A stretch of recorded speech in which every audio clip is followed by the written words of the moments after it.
You're listening to Catholic Chicago. Ahead, the Archdiocese of Chicago brings you programs about the people, events, and issues that touch our lives.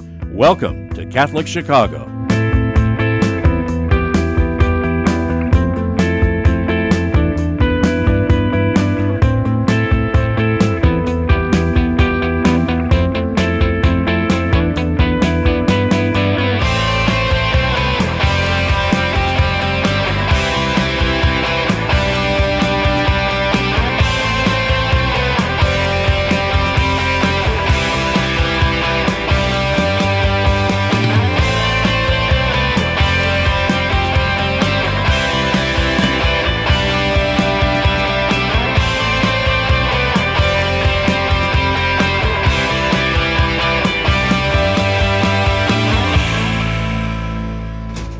Good morning. Welcome to Catholic Chicago on WNDZ, 750 AM, 312-255-8408.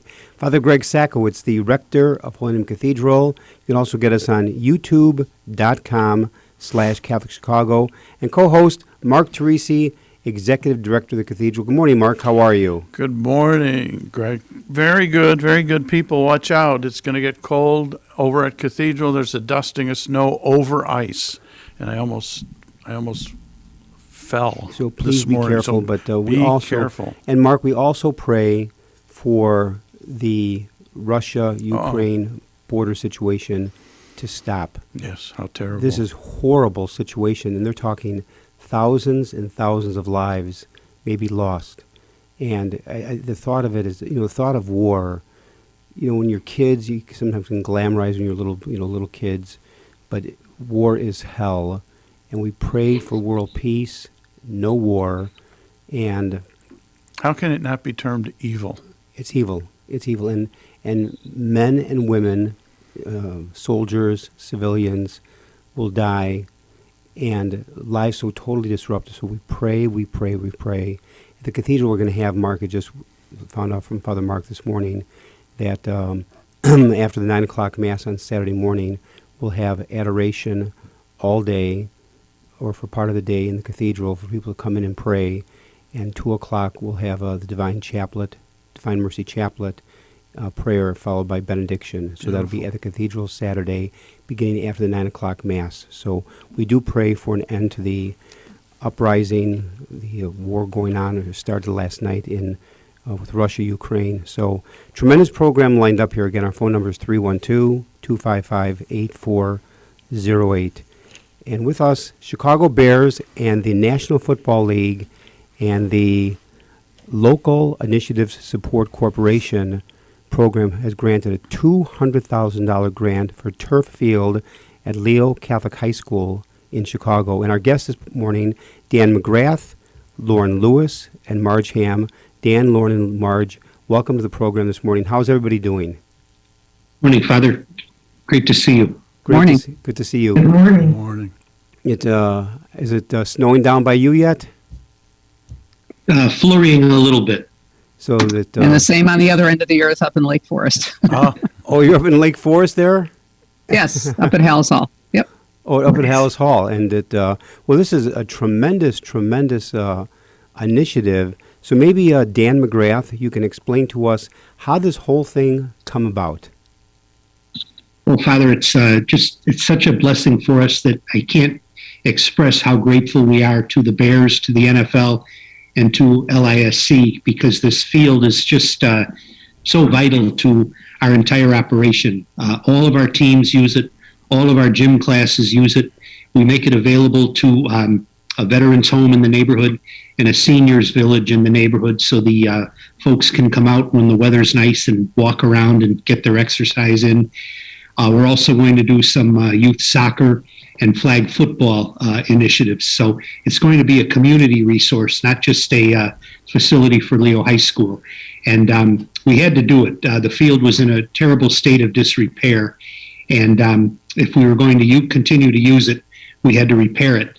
And the grant is going to cover more than half of the expenses to make those repairs possible. And it's just going to be so much nicer. We're going to illuminate it. We're going to put a scoreboard on it.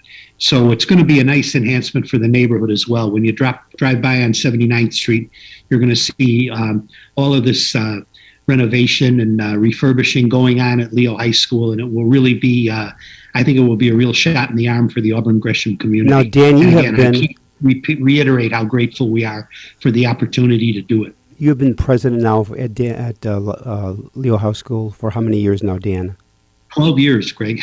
You have done a fantastic, marvelous job, a lot of enthusiasm, and either for maybe for Lauren or for Marge, how did this whole idea come about? I mean, who had the idea, let's approach the Chicago Bears for this grant? How did this even begin? Either Lauren or Marge? I'm going to defer to Lauren because this is really a great program that they've spearheaded for many years. So I'll let Lauren take that one. Take it, Lauren. I will. LISC is a national organization nationwide. So this partnership with the NFL Foundation has been tremendous since 1998. Nearly in just Chicago alone, there's been investments $2.8 million to renovate 17 fields in the Chicagoland area. And Leo High School fits the criteria for just a catalytic project and asset for the Auburn Gresham neighborhood. It was a shot out the park application. It was perfect timing. And this couldn't have happened at a better time. We've been doing this since 1998, and just honored to actually have a community partner in this. So we're excited. I drove past it last night.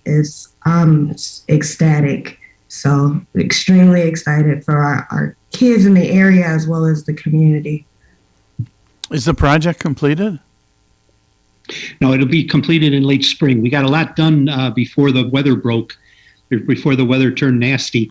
So really all they have to do is apply one more layer of soil, and then they'll cover it with field turf playing surface. We signed the contract with Field Turf yesterday. Beautiful. And we've been in touch with the contractor, the excavator throughout, and they say as soon as we get a return to nice weather, they'll come back and finish it. So we're looking at probably mid-May, we'll be ready to go. Now, Dan, can you let folks know a little bit of your background, how you connected with Leo, but what you did before you were president over at Leo High School? Well, I'm a Leo graduate, 1968. I'm an old timer. I tell the fellas I'm a Leo graduate. You went to Leo, Mr. So, yeah, we used to park our horse and buggies in that lot across the street.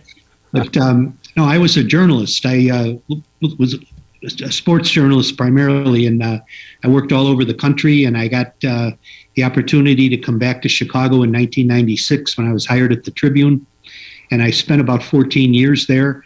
And I decided to leave when the sale took place, when the Sam Zell people took over. Mm-hmm. And I've been helping out at Leo. I've been volunteering. I was on the advisory board. And when Bob Foster, my predecessor, the man who really deserves all the credit for keeping Leo going, he was having some health issues and he decided to retire. So I was on a smaller committee to find a successor. And being a dutiful newspaper man, I wrote a memo. I said, here's where we are. Here's where we want to be. Here's what we're looking for.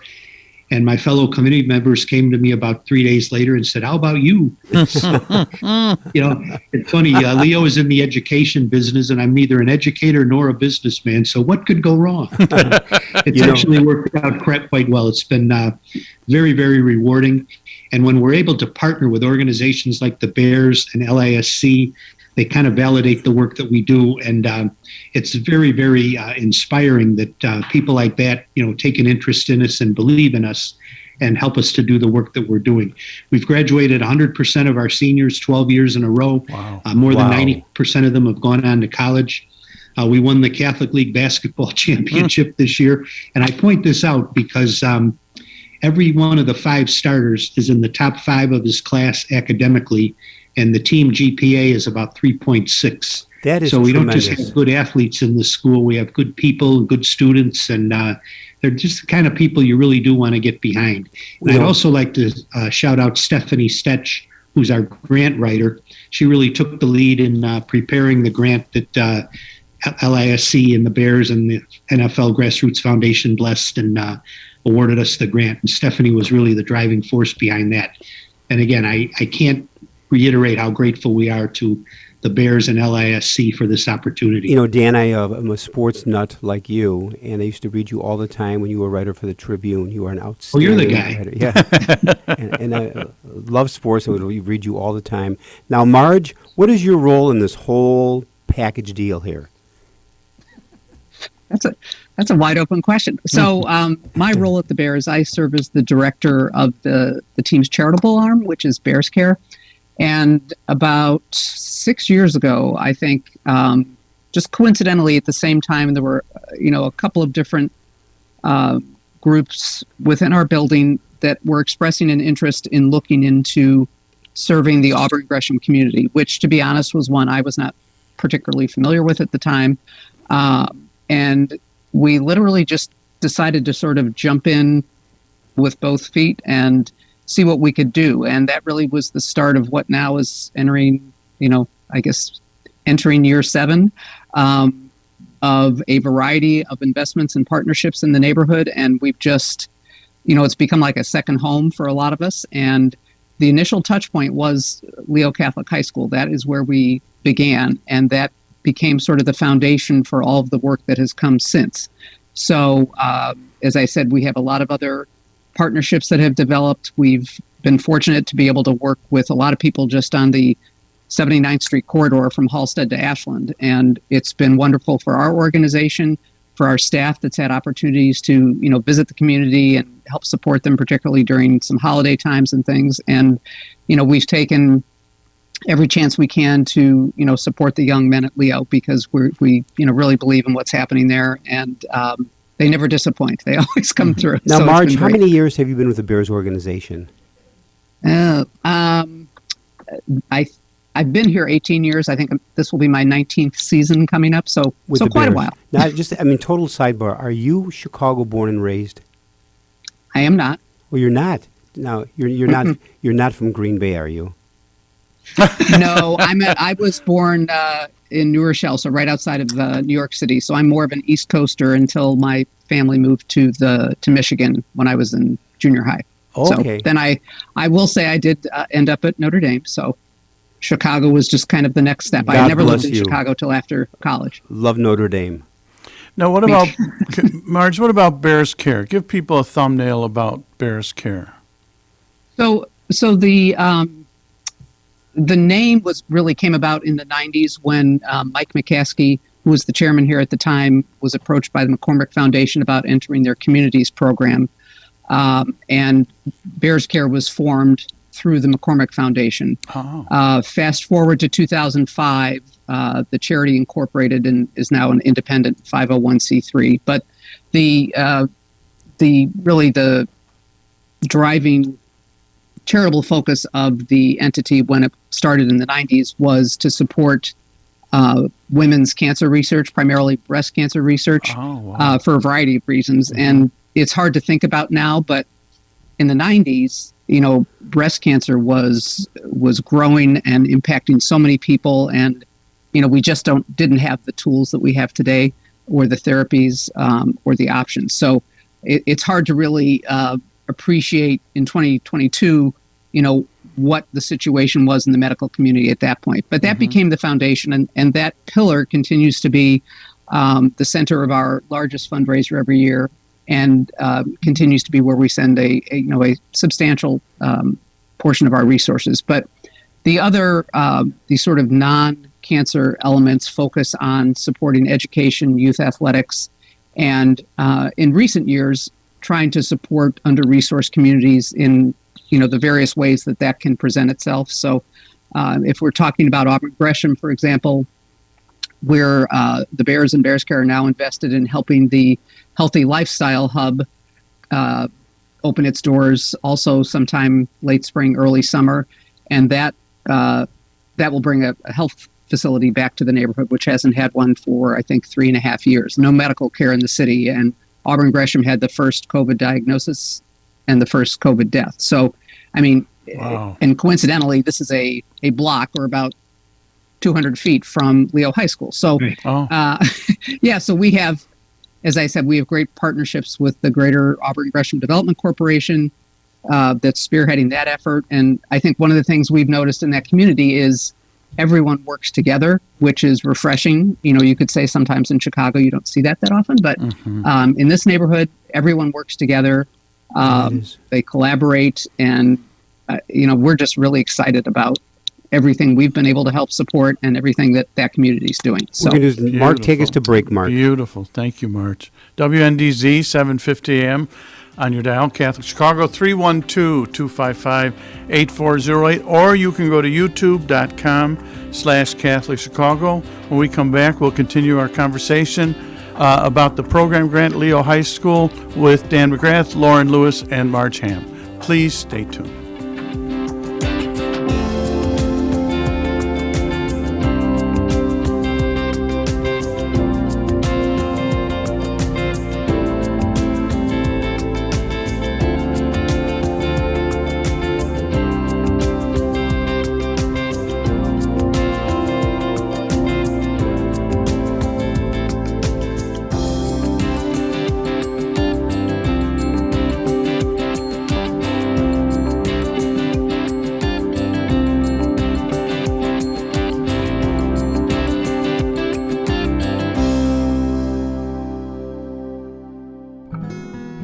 At Catholic Charities, we fight hunger in Chicago throughout the year.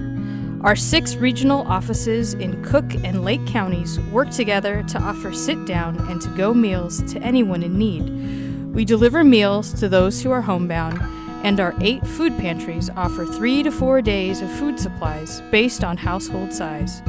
Participants in these programs have the opportunity to learn about other Catholic charity services that strengthen individuals, families, and their communities. The challenges for those dealing with food insecurity are especially great during the winter months. To learn how you can help those who are hungry in your neighborhood, visit CatholicCharities.net or call 312-655-7525. That's 312-655-7525. Thank you for your generosity.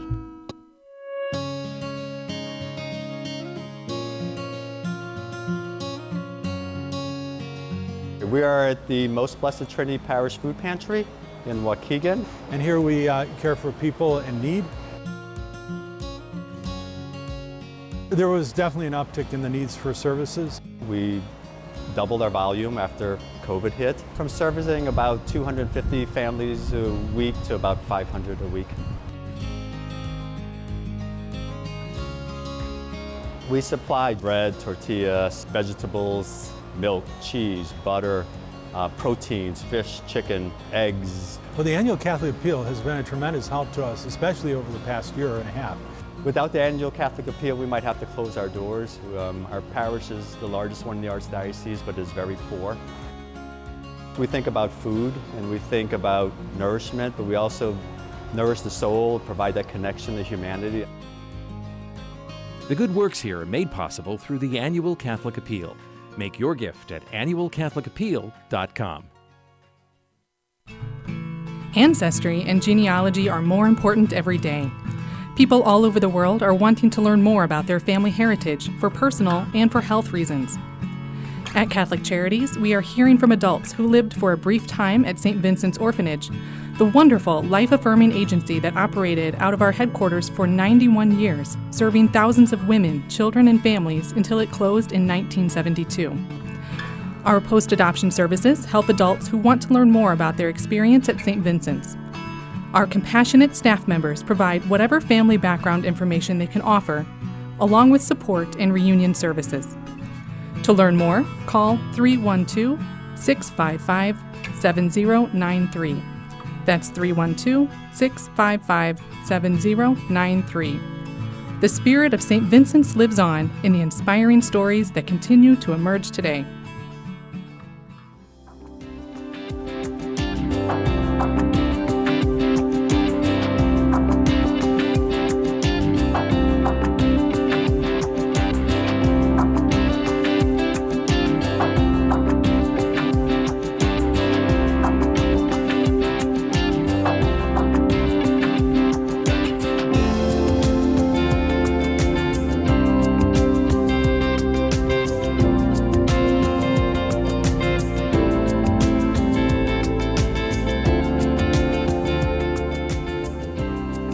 We're back.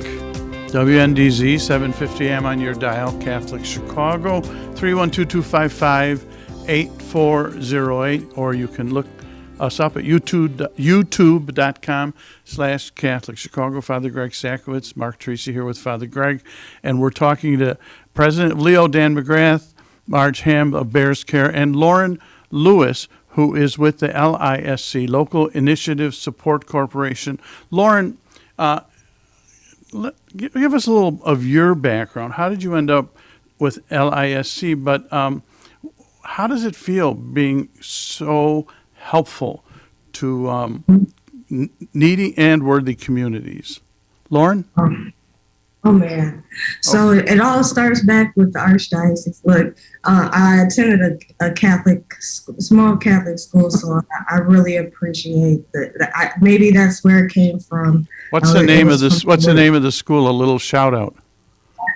Children of Peace. On Taylor and Walcott, I think. Sure. But it was. I started in social services. I always had a knack for just trying to support and help those in my community. And so fast forward, went to urban planning school to really focus on community development, and landed at LISC. And so eventually with this, just being involved in community development, I had the opportunity to meet so many heroes on the ground, doing the necessary work to get our communities back to what, not even just back, but just transformative, to be even better. So Auburn Gresham is an awesome community partner in terms of, like Marge was saying, they do work together. So we have the honor and pleasure of working with Greater Auburn Gresham Development Corporation on several initiatives. And so this has really helped propel a lot of the, as they stated, the 79th Street corridor from, honestly, it could start at the Dan Ryan Expressway all the way down to past Racine. So it's been an honor and pleasure of just working with my hometown in several areas. So now, Lauren, I need to ask you this, Lauren. Mm-hmm. I'm fascinated that you're very young, but you said earlier in the program, just earlier a minute ago, that you've really had a real love to want to help people, give back to the community. Does that go back to your childhood? Where'd you get that inspiration, which is so gospel-centered, to give back to the community and help other people? Where did that come from in your life? So my grandmother was extremely active at St. Agatha Church. Oh, okay. And so I was, so it just, like I said, it's really in the blood. It's in the blood. And so from that, just that spirit, my mother, same way. And so, and my dad's mom was really instrumental in getting a lot of people jobs back when she worked for the city of Chicago. It's just fascinating. It's truly in your blood to be of service and help others, plus the Catholic grammar school background. Grandma very active over at St. Agatha, great parish. And so that's inspirational to me. Maybe a question for Dan. Dan, you and I go back many years. Is tell us about the partnership that you have developed with the Chicago Bears. I wanted to mention in particular, Father, the holiday party that the Bears sponsor every year here in Auburn Gresham. We partner with some of the elementary schools in the area, and they identify families that are of particular need and not looking at a very joyful Christmas. And the grammar schools identify the families, and then we invite them to the party. It's held here at Leo, but the Bears do all the work, really. They supply the presents. People come out and wrap the presents. They take care of distribution. It's just, we've had to kind of scale it back the last 2 years because of COVID, but we did it for 4 years before that. And Ryan Pace and his wife would come. George McCaskey and his wife would come. Jordan Howard, Kyle Fuller, some of the really, top players. And they were so unaffected. They would just mingle with the community, with the families, with the kids.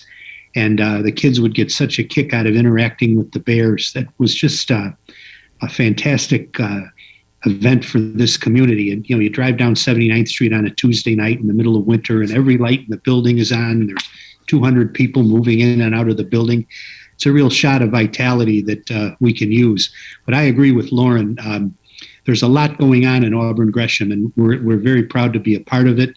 We've been at this very location for 96 years, and I take pride in saying, a lot of businesses, a lot of residents, even a lot of churches have abandoned this community over the years, but Leo never did. We stayed right where we are, and we stayed true to our mission, which is to prepare these young men for lives as responsible, productive, and engaged citizens. And I think we do it pretty well, but we couldn't do it nearly as well as we do without the partnerships that we have, and we value them tremendously. Now, Dan, I had a question. A dear friend of mine who's passed, Archbishop Murphy, always talked about the God of surprises. Are you surprised you're sitting in that chair? Shocked would be the word.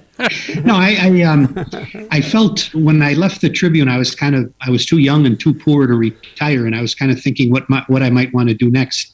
And as I say, I had been involved at Leo in a volunteer capacity, but I always felt I owed something to the school. I felt it helped me get off to a good start in life. And I don't mean to sound all field of dreams, but I took the placement exam in January of my 8th grade year. And in February, my father passed away, and we had 7 children, and I was right in the middle. And my mom wanted us all in Catholic schools. And at the time, the tuition was about $200 a year. So we would have found a way to make it work. I was coming to Leo regardless. But in May, a gentleman from the Alumni Association came by, and he said, I understand you've had this rough thing happen, but we've checked you out. We think you'd be a pretty good Leo man. So if you want to come to Leo, we will sponsor you. Wow. And they did. Wow. The Alumni Association sponsored me for all 4 years. And, what do you know when you're 14 years old? But I said to myself, if I'm ever in a position to pay this back, I'm going to do it. And 12 years in, I think we're pretty close to even.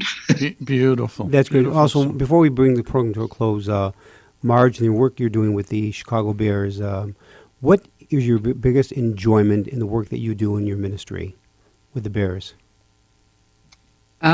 It's really the people.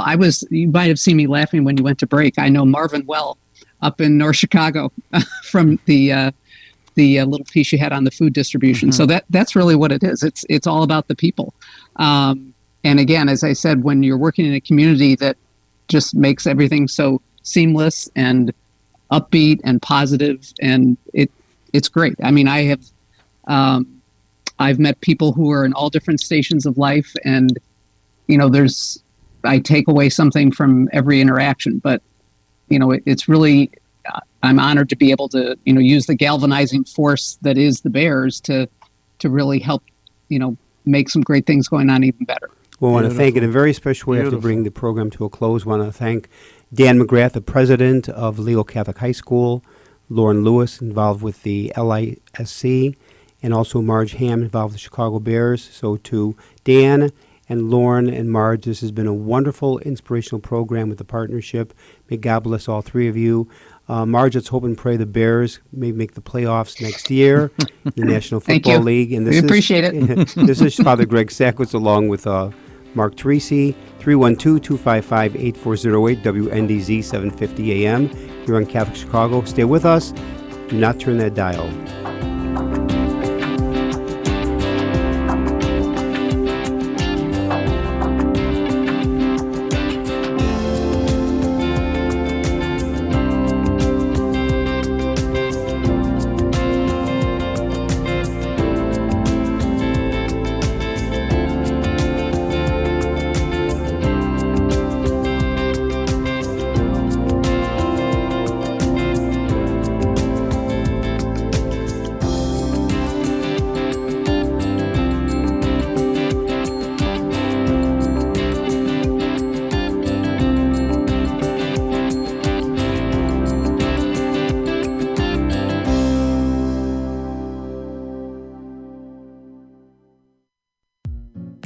Throughout the COVID-19 pandemic, Catholic Charities has continued to respond to the needs of people who come to us for assistance. More than 850,000 meals and food parcels have been offered to those who are struggling with food insecurity. Over 108,000 homelessness prevention hotline calls have been answered. Over 22,000 people have received mental health services, and $2 million in financial assistance has been provided to keep people housed. If you or someone you know needs assistance, email us at gethelp@catholiccharities.net. That's gethelp@catholiccharities.net. Or call 312-655-7700. That's 312-655-7700. Before, during, and after COVID-19, Catholic Charities is here for you.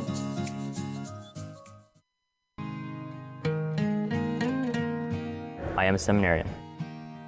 The Church needs compassionate and well-trained priests to help guide each of us through life. What inspires me, what draws me always to the priesthood is continue to see priests be a beacon of hope for other people. You can play a part in the education of these young men as they prepare for a life of service to others. I want to be that beacon of hope too, and it sets my heart on fire. To support our seminarians, make your gift at archchicago.org/seminarian fund or call 312-534-7959. Catholic Charities Veterans Employment Services help veterans find and maintain employment through job readiness training, resume writing assistance, mock interviews, and job placement counseling. We work with a wide array of employers and community partners to help veterans reach their career goals. We owe a debt of gratitude to all of our veterans for the sacrifices they made to serve our nation. It is our privilege now to assist them. To learn more about Catholic Charities Veterans Employment Program in Cook County, call 773-808-2954. In Lake County, call 847-782-4219.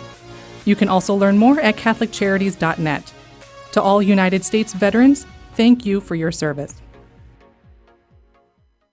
The cemetery ministry is a core ministry of our Catholic faith tied to the corporal works of mercy. It's comforting to know that our Catholic cemeteries are caring for the remains of our loved ones awaiting the resurrection. There are 44 Archdiocese of Chicago Catholic cemeteries willing to help you in your time of loss. Call 708-449-6100 or visit CatholicCemeteriesChicago.org. Catholic Cemeteries, serving the Catholic community since 1837. You're listening to Catholic Chicago. Ahead, the Archdiocese of Chicago brings you programs about the people, events, and issues that touch our lives. Thanks for letting us be part of your morning. Now again, Catholic Chicago.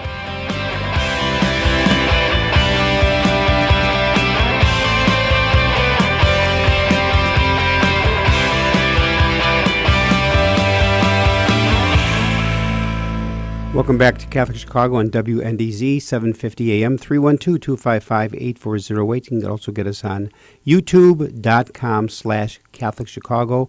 And Father Greg Sakowicz, Mark Teresi. Wonderful first half of the program, Mark, and we even have another great half lined up, second half.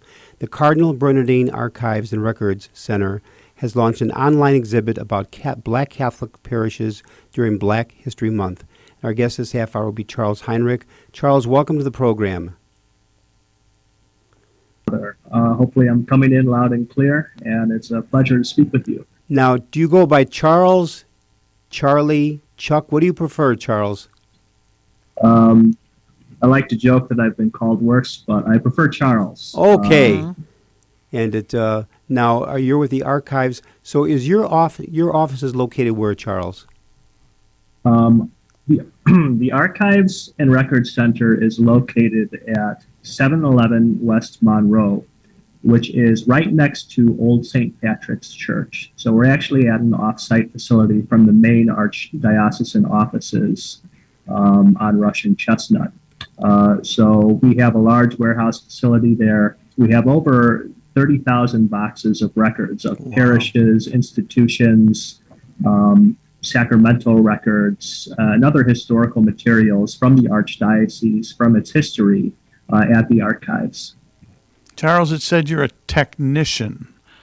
Can you give us a little bit of background about how you do become an archival technician? Yes. Well, I went to college at Loyola University Chicago. I'm a graduate of that, and I went. So you're a rambler. Yes, so am I. Yes, so am I. So am yes. I'm hopeful for this month for the upcoming NCAA tournament.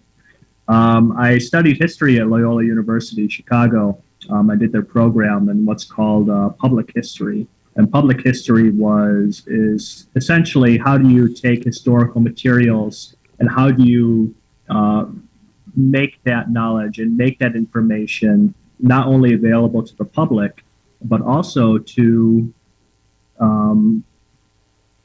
make it known to the public, but also kind of help the public share in and enrich their own lives with their own history, their own knowledge. I did my internship actually at the Loyola University Museum of Art, which has a pretty large-scale historical collection of art and artifacts, which is right across the street from the Archdiocesan offices. Were you involved in that Christmas display that they had? We'd go. That was a great. Yes, I would do some work with that. I did a lot of different exhibits for Luma. Mm-hmm. They did historical exhibits about actually the Jesuit restoration, the 200th anniversary of that. I was heavily involved in that project. Exhibits about the Madonna della Strada Chapel on Loyola's campus. Beautiful. As well as exhibits about the Christian sect known as the Shakers. They had a large Shaker exhibit a few years ago when I was an intern there that I worked on. So to make that long story short, that knowledge, that groundwork prepared me for what I do now at the archives, which is not only working with historical material, working with different parishes and archdiocesan agencies to help preserve and organize their historical material, their legal records, business records, etc. But also in projects such as what I worked on now, which is to kind of celebrate various aspects of the people and the parishes of the Archdiocese. Well, now for a moment, Charles, talk about this exhibit, the online exhibit about the Black Catholic parishes during Black History Month. Tell us all about that. Yes, well, the genesis of this project came when we were visiting these parishes in the summer of last year. We were collecting historical materials from the parishes and collecting and preserving their records. As you know, a number of these parishes went through the Renew My Church process. And what the archives does is it tries to safeguard the records of some of these places and institutions during that process so they don't get lost or they don't get inadvertently thrown away or destroyed. So while we were visiting these places, I was really struck by the rich history that these parishes had in the Bronzeville, in the Washington Park, and the Kenwood neighborhoods. 5 different parishes going through this process. And I had worked on previous digital exhibits for the archives, and I thought that this would be, this was a story that needed to be told. I actually met at one of these parishes a parishioner of the now Our Lady of Africa parish. Her name is Tina Carter, and she's a branch manager for one of the Chicago Public Libraries in Brighton Park. And we talked for a while and kind of got the ball rolling on this idea of creating an online exhibit that celebrates the legacy of these parishes and celebrates the people who lived there and whose lives were touched and changed there. And it was great working with her. She provided a lot of help and resources. And there's just so much history. You could easily have written a book about any one of these churches, but for brevity's sake, I did not. Charles, what did you learn? What was one of the major learnings that you had working on this project? You know, you learn so much. And one of the things that is so gratifying about this job at the archives is that you learn so much about interesting people, interesting places, and important events just throughout our own small corner of the world here in Chicago. what really struck me about the history of these parishes, about St. Elizabeth, St. Anselm, St. Ambrose, Corpus Christi, and Holy Angels, was that their resiliency and vitality of these faith communities and the odds that they had to persevere against, because I explained this in the exhibit, after World War I, the Great Migration starts in the city of Chicago, where you have a lot of Black families moving from the South into northern cities like Detroit, Chicago, other places, Cincinnati, places like that. And so you go from, in the 1800s, there being 50 Black Catholic families in the city of Chicago. And in the span of 20 years, it's grown to, 2,000, 3,000, 4,000, and it just keeps on expanding rapidly. And they had to carve out a place for themselves in the archdiocese and in the city at large, especially, as you know, in a time when racial attitudes were so much more virulent and vehement and antagonistic, within and without the Catholic community. But the way that they were able to band together and create, their own communities and thrive is something that I hope comes across in this exhibit, not only in their faith life, but in their social life. Between all of the organizations they create, oftentimes they create these organizations because, they don't have an outlet or a means to create something, or they're barred from larger society, whether it be community centers or other types of neighborhood outreach charities. So that really struck me was their industry and their faith and their resolve. I didn't want to put you on the spot, but what about, I always wondered about St. Peter Claver, that group. What did you learn about them? The Knights of Peter Claver were a big part of all of these parishes, because they were they started as essentially the African-American alternative to the Knights of Columbus. Okay. There was an early period of time, which is no longer the case, where essentially you have parallel institutions for, white Catholics and Black Catholics. Oh, okay. So for white Catholics, there was the Knights of Columbus, and for Black Catholics, it was the Knights of Peter Claver. And they performed very similar roles and functions. So they would be the honor guard, the color guard. I have several pictures where you can see Knights of St. Peter Claver. For example, at the visits of dignitaries and bishops at the various churches. And they would perform these roles, assisting in charities and just being kind of like the symbols or the role models for the neighborhood. And, many of these groups and organizations are still active in those neighborhoods themselves. How about this? Mark, take us a break. This is fascinating. I love history, Charles, so this is great stuff. And you studied it, unlike Father Greg. He's learning a lot from him. WNDZ. We all start somewhere. WNDZ. I was busy in the gym. 7:50 a.m.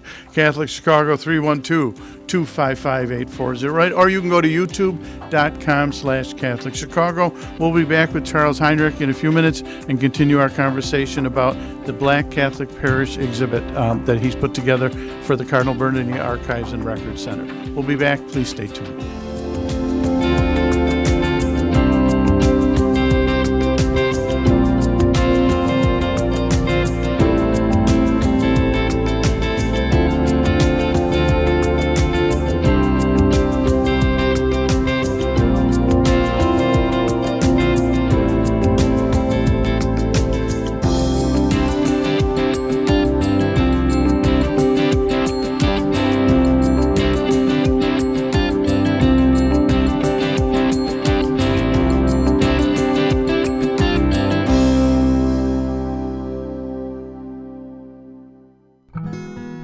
At Catholic Charities, we fight hunger in Chicago throughout the year.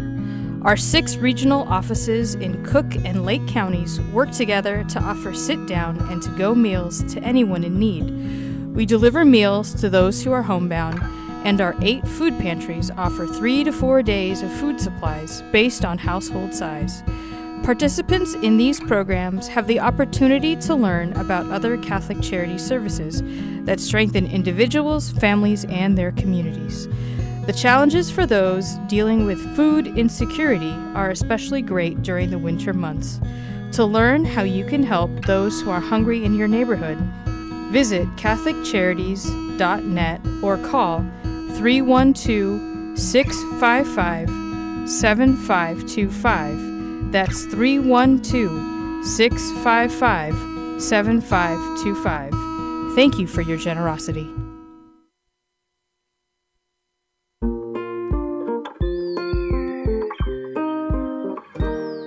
I feel special. I feel great. I got good grades. We've seen a huge surge in our kids now meeting or exceeding grade level. Come check us out.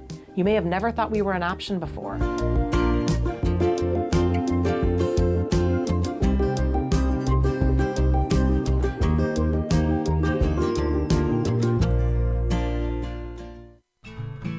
Ancestry and genealogy are more important every day. People all over the world are wanting to learn more about their family heritage for personal and for health reasons.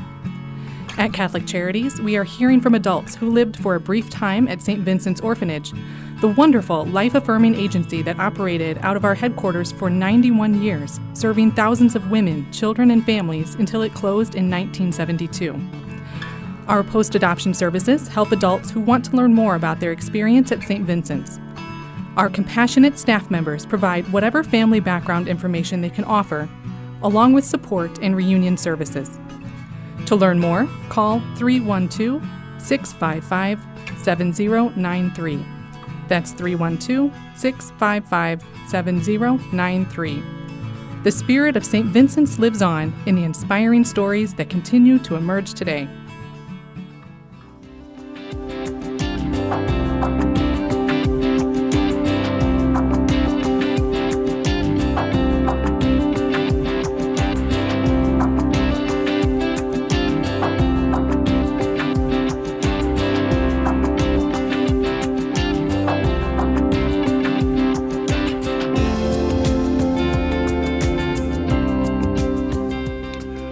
We're back. WNDZ 750 AM, Catholic Chicago, 312-255-8408. Or you can go to youtube.com/Catholic Chicago. We're having a wonderful conversation with Charles Heinrich from the Cardinal Bernardine Archives and Record Center. I think the title's Archivist Technician. Father Greg, you have a question of Charles. Yes, Charles, you're a fascinating guest this half hour. In all the work you've done regarding Black History Month, pulling together this whole online exhibit, what surprised you the most? What tidbit, what fact, what connection did you make that you thought, wow, never thought of this before, caught you by complete surprise? Ooh, putting me on the spot here. As I mentioned earlier in the conversation, part of the joy of this job is that you often are thrust into a subject that you know very little about, but you just kind of really dive into a new world, dive into a whole microcosm that you didn't know existed, and it was very much the case with this exhibit. I would say that some of the things that surprised me the most, learning about this exhibit, was the kind of one of them was the proactive stance that some of the religious orders of the neighborhood at that time took in terms of evangelizing the African American neighborhoods on the South Side. And in fact, that is one of the most striking things about the whole exhibit, and that I hope people really read and cherish. And what do I mean by that? if you think about it, when these parishes were set up and after their original inhabitants had sort of emptied out over the course of the Great Migration, white flight, moving to the suburbs, things like that, what you're essentially left with is that these religious orders are managing very small congregations and neighborhoods that are largely non-Catholic, that are basically, ripe for the mission field, to use a phrase of the time.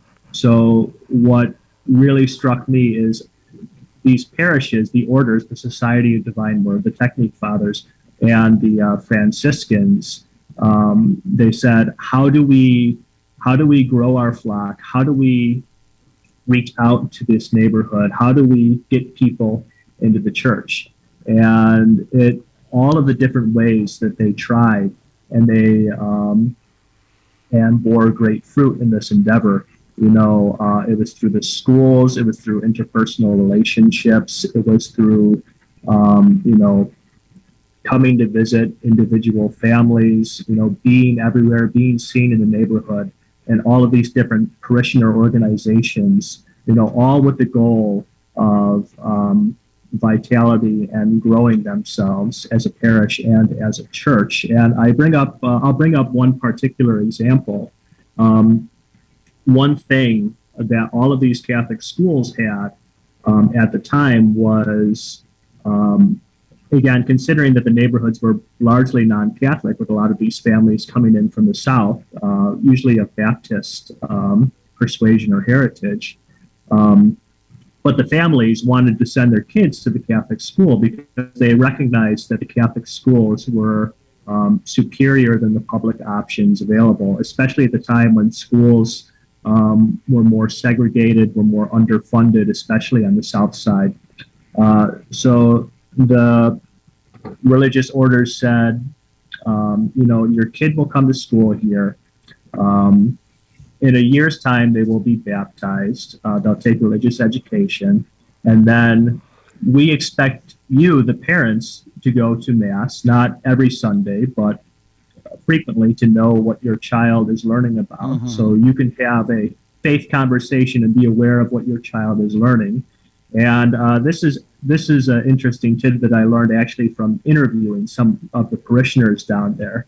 One parishioner said that she actually had a Mass attendance card that she had to fill out. She had to have the priest sign the Mass attendance card. And this would be the case even if they were on summer vacation or if they went, to another state. She says she remembers going down south, to visit family for summer. And this was back in the 60s, I believe. So she had to, as a little kid, chase down the priest in the church that they were at with her Mass attendance card from Chicago to make sure she could show the pastor and the school teachers, the nuns back at school in Chicago at St. Anselm, that she was keeping up with her Mass attendance. So you learn all these wonderful and strange stories that you don't, that almost seem alien to you or alien to me growing up, but they paint such an interesting and rich world of these Catholic communities, in the 20th century. Now, Charles, you talked about religious orders and how they, in fact, in terms of education, some people had criticized the idea that they were educating non-Catholics, but in reality, they were evangelizing. But what about priests? What did you learn about any of the priests that I would say would be maybe heroes in that community or leaders in the Black community over the years? Over the years, well, first you have to mention Father Augustus Tolton, who is often, he's seen as part of the genesis of the Black Catholic community in Chicago, and you would have to say that looking at his life, for how much the deck was stacked against him, both in terms of, other people not liking him or being barred from education in the United States. So he has to go to Rome to go to seminary, and the fact that he celebrated Mass in an unfinished church and, had to really rely on the financial support of others. The fact that he was able to plant the foundation and the seeds of the community are really quite admirable and inspiring. Another person who really stood out to me, learning about him as such a fascinating and inspirational figure, is Father Joseph Eckert, who was a Society of Divine Word Father, who kind of took the reins sometime after Father Tolton died. He became in charge of St. Elizabeth and then St. Anselm. And he is probably one of the key figures in the history of the Black Catholic community on the South Side. He was kind of plucked from his teaching position at the SVD seminary, but he jumped into this work with such zeal and with such love and admiration for the community, because he saw this as such a huge opportunity to save souls, which was, to him, was the whole reason he became a priest, which was his whole inspiration for becoming a priest, which was to save souls. And the way he not only reached out to the community, faced a lot of hatred in the neighborhood.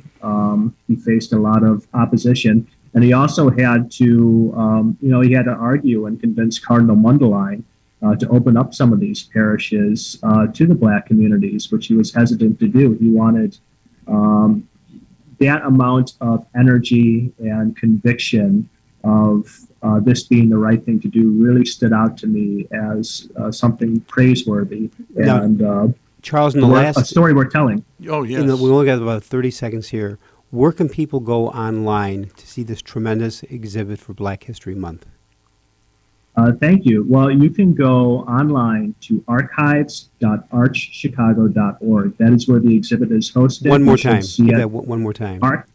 Archives.archchicago.org is where you'll be able to find this exhibit and read about this incredible story of the neighborhood. We want to thank in a very special way. Charles, you have been a phenomenal guest. You'll be back. I think Mark Tracy might be giving you a call about something for the cathedral. Yeah, I'd love you to work with us. You might get a call from.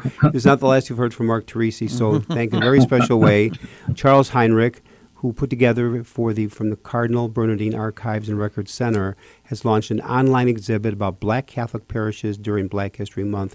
Charles, thank you very much for joining us. You could have gone for another hour on this program. And you did Loyola proud. You did the Ramblers proud. Thank you so much. Yes, and also thank you so much for having me be on here. Thank you, Charles. Special thanks to co-host Mark Teresi, and great work of our producer engineers, Michael May, Javi Garcia. To all of you, God bless and have a wonderful weekend. Do pray for an end of that war that has started between Russia attacking Ukraine. God bless.